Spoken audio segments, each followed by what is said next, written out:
Good afternoon, everybody. Welcome again to South Williamsport, Pennsylvania, and the 2016 Little League World Series. From the Williamsport Sun-Gazette, I'm Mitch Rupert, standing alongside the one and only Dr. Chris Masse. We'll be here all week to give you some video updates about what's going on here at the Little League World Series. Chris is going to be covering the U.S. side of the field. You can read all his stuff at sungazette.com. Ben Brigandi's got the international side. His stuff's on the website as well. Chris, this is the 70th edition of the Little League World Series. Last year's 69th edition was a great tournament here. I know it's a tournament you really enjoyed. How can we top it? Just gotta have some better games somehow, have some classic endings. But we had the Redland angle, Sure. with the huge fans, record-setting crowds, and then going to the U.S. or going to the World Final. Maybe the Endwell team from New York or Binghamton area team, 2 hours away, about the same drive as Redland in a different direction. Maybe they make a run, attract those huge crowds, and you get the same kind of festive atmosphere here. I think that between that and having some exciting games, that's probably the only way you can top it. I'm glad to see you're on top of your geography. Endwell, New York is the different direction from Harrisburg. Very good, day one. I like that. He's ready to go. Like you mentioned, main Endwell Little League, only 2 hours away from here in South Williamsport. Do you expect those same size crowds that we saw with Redland last year, the Keystone Little League from Clinton County in 2011? I think if they start winning, if they get a couple of wins under their belt, I think they'll grow and grow. I think for this first game at 3, you'll have more than an average first game crowd, Especially for a Thursday afternoon. for a 3 o'clock game. But I don't think, unless they get rolling and win a couple of games and start looking like they can get to the U.S. Final, I don't think you'll see the same size of crowd. But if they're playing Wednesday for a spot in the U.S. Final in prime time under the lights, I think you'll see a lot of fans. I don't think we'll top Redland, but I think you'll see a lot of people. 25, 30,000? I think it's a fair guess. Think absolutely if they get rolling and win a few. You mentioned Friday, or tonight's primetime game. If they get into primetime, we'll see those crowds. Friday night's primetime game is one I'm excited for. You got Bowling Green, Kentucky, the Great Lakes region champ, against San Antonio, Texas, the Southwest region champ. That's the marquee game of the day, I think, Chris. But you've got probably what are the best teams in the tournament on display all day Friday. Japan, California, Korea, Curacao, Texas, and Kentucky. Like I said, tomorrow is a great day for games here. It is, and the Texas-Kentucky game should be a great one.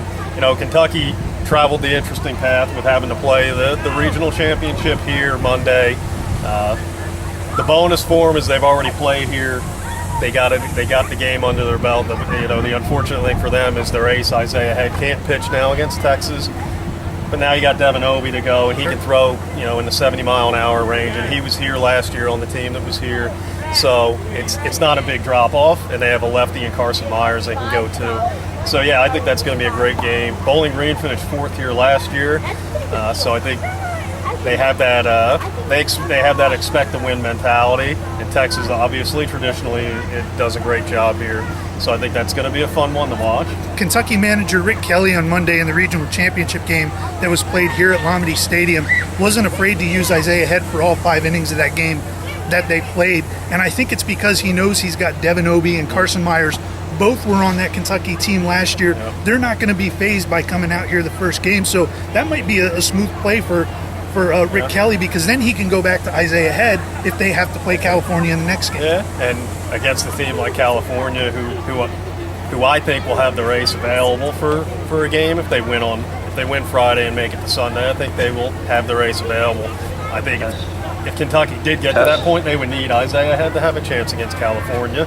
So yeah, I mean, it wasn't the ideal path that they wanted to travel. It was tough on them. But there's advantages to it. There's pros and cons. And like I said, for the 3 kids that were here last year obviously didn't need to be on this field again to get a feel for it. But now everybody has a feel for it. They're not going to have the deer in the headlights look. They're ready for it now. And the Texas kids aren't. That might not mean a thing, but it never hurts to have already been on this stage. As we get going here, the first game is getting ready to go over at Volunteer Stadium. Panama and Mexico getting ready to go. Chris, give me the one player you're looking forward to watch over the course of the next 10, 12 days. Just one? Just one. Man. I got mine in mind, so don't steal mine. All right. I'll go with Zach McWilliams from from Tennessee. That's not mine, so that's a good okay. one. I was going to go with, there was another kid too, but I was thinking he might be yours. But I'll go with McDaniels. He's got a great background. His brother is pitching in the Rays farm system right now. Excuse me, the Diamondbacks farm system. He has another brother that just committed to UAB, and he's talking to their dad. You know, he thinks Zach is ahead of where they were at his age. He's 5'8". I think he topped out at around 76 miles an hour against Georgia in the title game. And he can hit it a ton. They were calling him Babe Ruth at one of the state tournament games because he was hitting 330-foot shots, put out a car window in the parking lot at Goodlettsville. So he's going to be exciting to watch, whether he's pitching or hitting. He's definitely someone to keep an eye on. McWilliams is his last name? Yeah. Is his brother Sam McWilliams? That is correct. Pitching in the Diamondbacks? Sam he used to be McWilliams, with the Phillies, he's a Phillies Phillies draftee who was in their system, was traded in the offseason, which brought Jeremy Hellickson to the Phillies this year. So interesting Small connection. world. Yeah, absolutely. The player I'm looking forward to watch, Colin Lemieux from Warwick, Rhode Island. This kid is a man-child. He's huge.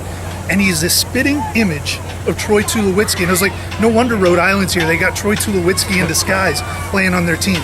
But that home run he hit in the New England Region Championship, where he's sitting back on a breaking ball, probably a good 300 feet, 320 feet. Yeah, I mean, I honestly didn't see it land on TV. Yeah. It was unbelievable. One of the furthest shots I've seen on television. And as always, their big hitter is also their number one pitcher too. Every year we see one pitcher like that has that dominant stuff that gives us a result maybe we weren't expecting. I think Colin Lemieux can be the kid that maybe provides us that kind of result this year. He could, and I mean, it's going to be a great matchup today between them and New York, because New York has Michael Mancini, and he threw a two-hit shutout against Delaware, and then he shut down a hard-hitting Keystone team in the Mid-Atlantic final. So runs could be at a premium in that game, and I think, I'm wrong a lot. I think New York might so much. He's throwing so much. I think New York might be a tad bit better, but I think Colin Lemieux pitching has the ability to get that game for him. You get one win under your belt, and you avoid that losers bracket right off the bat. You get that momentum under your sails. A lot of things can happen from there, and you can really get rolling. Chris, as we always do on day one of our video updates here, give me your picks to win it this year. The American side, the international side, and who's your world champ? Well, Tennessee manager Joey Hale still gives me grief about not picking Tennessee in 2012 when they won the national title. But he knows I'm bad at picks, so I don't think he wants me picking them.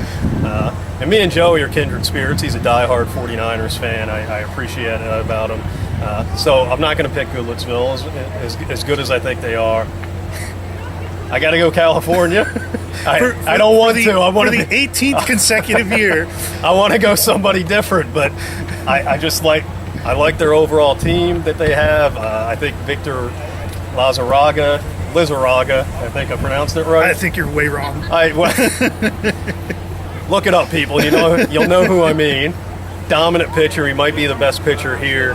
I think they've got stuff behind. They've got players behind him, but I think he's going to be really tough to beat in this field, and they can hit the ball. And Chula Vista has a great track record here. This is the same Parkview League that won the world title in 2009. 2013, it was a Chula Vista team from East Lake.